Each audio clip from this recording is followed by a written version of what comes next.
Viral তালের পিঠা। তেলের পিঠা এত টেস্টি, এই পিঠাটা সবাই অনেক বেশি পছন্দ করে, ছোট থেকে বড়।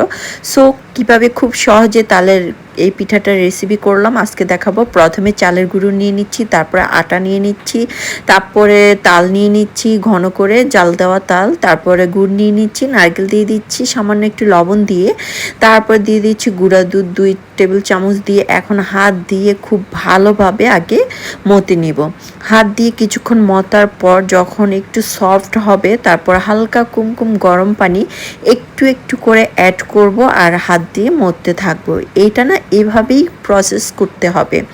একটু একটু পানি দিচ্ছি আর হাত দিয়ে গুলিয়ে নিচ্ছি। এভাবে কিছুক্ষণ ভালো করে গোলাতে হবে, 5 থেকে 6 মিনিট ধরে এভাবে গোলাতে হবে। তারপরে এই যে দেখুন, এটার এরকম ঘনত্বটা এরকম থাকবে। তারপরে একটা কড়াইতে তেল বসিয়ে দিলাম, তারপরে দিয়ে দিচ্ছি 1 চামচ, এই চামচটার 1 চামচ দিয়ে দিলাম। আর চুলার আঁচ মিডিয়াম হিটে থাকবে। তারপরে দেখুন কি সুন্দর ফুলকো ফুলকো তেলের পিঠা, তাল দিয়ে, তাও এত টেস্টি, এত সফট এই পিঠাটা, আর এতটা জুসি নরম, এতটা ইয়ামি। সো সবাই এভাবে এই পিঠার রেসিপিটি তৈরি করবেন, আর খেতে কেমন হবে অবশ্যই তা কমেন্টে জানাবেন। যারা এখনও আমার ইউটিউব চ্যানেলটি সাবস্ক্রাইব করেননি তারা সাবস্ক্রাইব করে দেন। সবাই অনেক বেশি ভালো থাকবেন। আল্লাহ হাফেজ।